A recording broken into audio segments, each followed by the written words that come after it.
Et nous poursuivons notre série d'invités politiques autour de la présidentielle. Nous parlions de François Fillon hier. On prend un virage complètement opposé, virage radical même, avec Jean-Luc Mélenchon sur le grill ce soir grâce à Robert Inger. Bienvenue. Vous portez sa parole, hein, notamment dans les Alpes-Maritimes. Enfin, vous êtes l'un des défenseurs, en tout cas, de la candidature de Jean-Luc Mélenchon, avec un programme qu'on va passer au crible. Jean-Luc Mélenchon qui sera ce soir au débat avec tous les candidats. D'abord, la première des choses, une question très politicienne, mais les courbes se sont inversées, ça y est, avec Benoît Hamon. Vous vous y attendiez ? On s'y attendait parce que l'effet primaire a un temps et le temps s'est estompé. Donc on est revenu sur le fond du débat. Et dès qu'on attaque le fond du débat qui a le phénomène primaire qui s'estompe, et bien là, effectivement, Jean-Luc Mélenchon et ses propositions font la différence. Et c'est ce qu'on observe avec les sondages. C'est ce qu'on observe d'ailleurs depuis plusieurs semaines sur le terrain, où il y a un intérêt nouveau pour la candidature et les propositions que porte Jean-Luc Mélenchon. Alors parmi ces propositions, il y a quelques totems importants et très médiatiques, l'augmentation du SMIC notamment, une vraie augmentation du SMIC, les dépenses publiques aussi, de 173 milliards, donc des dépenses supplémentaires, le rétablissement de la retraite à 60 ans, on revient sur la loi travail, la loi El Khomri, on l'abroge, oui tout à fait. Est-ce que sincèrement, et je me doute que vous allez me dire oui, mais vous pensez que on pourra entamer ces changements si importants dès l'accession de Jean-Luc Mélenchon s'il est élu à l'Élysée ? S'il est élu, il y a la volonté politique de Jean-Luc Mélenchon et je pense de toutes celles et ceux qui seront élus à l'Assemblée nationale de porter une véritable alternative. Aujourd'hui, il y a des propositions qui sont portées par Jean-Luc Mélenchon, mais aussi par le Parti communiste, pour rompre véritablement de politique. Il y a des propositions, il y a des solutions. On nous fait souvent le reproche que, par exemple, vous avez de belles propositions, mais l'argent n'existe pas. On fait la démonstration dans cette campagne que l'argent existe et que la question numéro 1 qui est posée, c'est quelle utilisation on fait de cet argent. Alors voilà, justement, est-ce qu'on récupère de l'argent, notamment sur l'évasion fiscale ? Est-ce qu'on récupère de l'argent en gérant différemment ?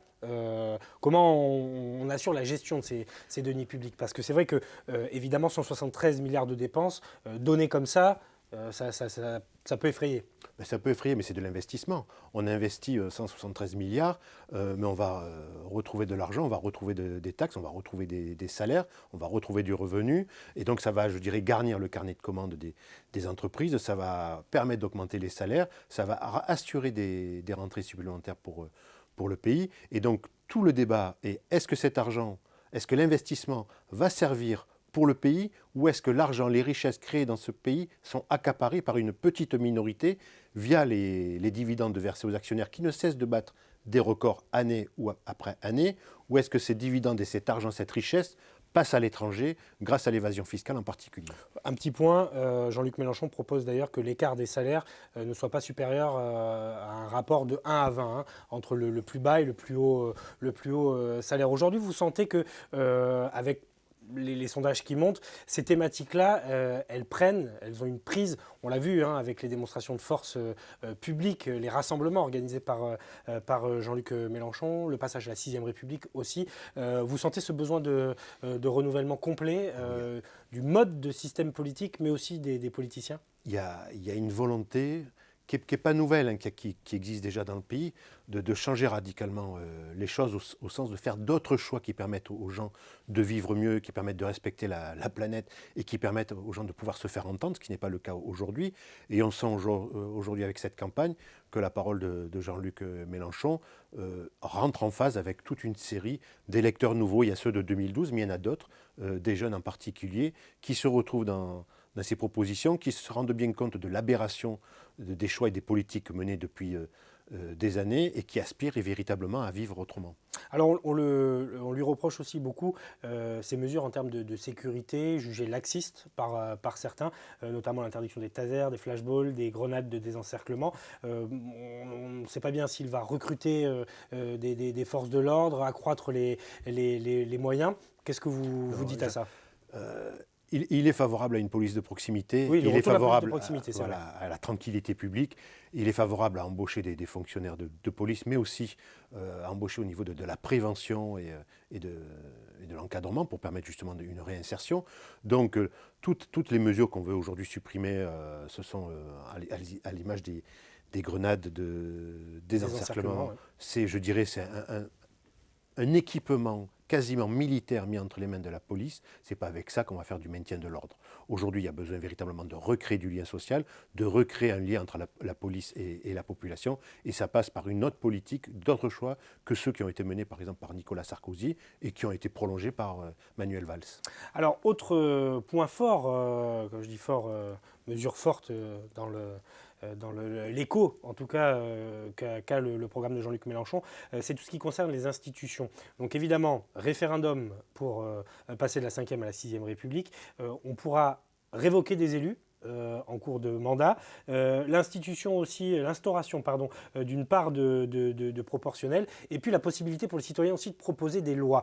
Ça veut dire que ça sera un accroissement de la démocratie avec une parole au peuple plus importante que maintenant? C'est rendre le pouvoir au peuple. Aujourd'hui, le pouvoir, il est accaparé par quelques-uns et par le président de la République, entre parenthèses, entre autres, qui monopolise, qui a plus de pouvoir. Il faut quand même s'en rendre compte. Le président aujourd'hui de la 5e République a plus de pouvoir que le roi de France, si on cumule toutes les possibilités qu'il a. Donc on est dans un système républicain, mais qui en fin de compte est devenu une monarchie présidentielle. Et donc rendre du pouvoir au peuple, c'est déjà respecter le suffrage universel. Donc c'est par exemple la proportionnelle intégrale à toutes les élections. Aujourd'hui, on a un mode où l'Assemblée nationale telle qu'elle est aujourd'hui ne représente qu'une partie de la population, puisque à l'absence de proportionnelle, il y a... si on avait la proportionnelle, par exemple, le Front de gauche aurait 50 à 60 députés. Alors, il n'en a que 10 aujourd'hui. Est-ce que ce serait gérable? Parce que le Front national aurait plus de députés, le Front de gauche aussi. Il faut une majorité pour voter les lois. Est-ce que ce serait gérable? Mais il faut une majorité, donc c'est le débat politique. Il faut une majorité. C'est pour ça que l'histoire de la révocation des élus, une fois on élit un élu, puis il est tranquille pendant 5-6 ans selon le mandat pour faire ce qu'il veut. Non, aujourd'hui, il y a l'obligation de rendre des comptes. Et je pense que c'est la moindre des choses qu'on a été élu, qu'on s'engage sur des choses assez conséquentes. Quand, par exemple, sans porter de jugement, mais quand, par exemple, Christian Estrosi est à la tête de la ville de Nice et de la métropole, il faut savoir, par exemple, que sur la métropole, en clair, il n'a pas de compte à rendre, puisqu'il est élu au 2e degré. Donc, il n'a pas de compte à rendre à personne. Or, aujourd'hui, ce n'est pas normal qu'il faut attendre tous les 5 ans ou 6 ans pour pouvoir porter un jugement. Je pense qu'il faut qu'il y ait des dispositifs qui permettent en cours de mandat, si vraiment les choses ne vont pas et s'il y a un nombre suffisant de personnes pour le réclamer, qu'on puisse révoquer un élu, ce qui permettrait au passage de ne plus avoir ce type de situation, d'être élu sur le programme et de faire complètement autre chose. Ce qui aurait permis, par exemple, au bout d'1 an ou de 2 ans, de se débarrasser de François Hollande. On aurait gagné du temps, le peuple français aurait gagné du temps, et on n'aurait pas eu tout ce qui a eu suivi derrière. Donc je pense que c'est aujourd'hui la question prioritaire. On a un problème de démocratie représentative, il y a une abstention qui est phénoménale et qui s'annonce même très importante pour une élection présidentielle, parce que les gens savent qu'ils n'ont pas la décision entre les mains. Ben, on est pour leur rendre le pouvoir. Alors un mot de politique locale. Julien Drey, qui n'a rien à voir avec la politique locale, mais a parlé d'une espèce d'alliance qui irait de Jean-Luc Mélenchon à Emmanuel Macron. Il semblait y croire. On voit que Xavier Garcia aussi, localement, rêve d'une alliance de toutes les gauches. Alors en allant de Jean-Luc Mélenchon et peut-être même jusqu'à Emmanuel Macron dans l'optique des législatives. Alors c'est vrai qu'il faut d'abord jouer la présidentielle avant de jouer les législatives, mais il y a une vraie discussion pour la gauche, pour les gauches dans les Alpes-Maritimes. Est-ce que définitivement vous excluez de parler au Parti socialiste, aux écologistes peut-être, dans notre département? Écoutez, on parle. Je suis allé manifester à 2-3 reprises devant la fédération du Parti socialiste pour leur dire ne votez pas. Garcia, je précise, qui est le premier secrétaire du PS. Ne votez pas la loi travail. Rétablissez la retraite à 60 ans. Ils ne nous ont pas entendus. Et au moment des élections, ces gens-là veulent faire le grand rassemblement de toute la gauche. Non, on fera un rassemblement sur un contenu. On ne fera pas un rassemblement politicien pour sauver quelques postes, quelques sièges à des moments, uniquement au moment des élections. Aujourd'hui, les gens veulent que ça change. Et pour que ça change, il faut porter radicalement une autre politique. Or, Xavier Garcia, qui est au demeurant un personnage sympathique, mais le grand écart en politique, ça va une fois, 2 fois, ça ne va pas 3 fois. Quelle politique veut-il mener? Il y a une contradiction fondamentale entre Emmanuel Macron et Jean-Luc Mélenchon. Il y a une contradiction. On ne peut pas faire à la fois le jeu des actionnaires et travailler pour le peuple. Donc Jean-Luc Mélenchon aura des candidats, quoi qu'il arrive, aux législatives, y compris dans les Alpes-Maritimes. Jean-Luc Mélenchon et le Parti communiste auront des candidats dans les 9 circonscriptions. Le défi qui est devant nous, c'est qu'il n'y ait pas une multiplication de candidatures qui se retrouvent derrière les mêmes propositions et le même programme. Et c'est véritablement de créer les conditions pour que la France insoumise avec Jean-Luc Mélenchon, mais aussi les anciens partenaires du Front de gauche et le Parti communiste, on puisse se retrouver sur des candidatures communes dans toutes les circonscriptions. Vous en serez? Peut-être. Ça fait partie Ça fait partie des discussions. Moi je travaille à pouvoir créer les conditions de rassembler tous ces hommes et ces femmes qui, le 23 avril, vont se retrouver sur le bulletin de vote de Jean-Luc Mélenchon. Alors, une dernière question par rapport justement à cette présidentielle. Est-ce que vous sentez frémir le peuple de gauche ici dans les Alpes-Maritimes autour de Jean-Luc Mélenchon? On le sait, département très à droite.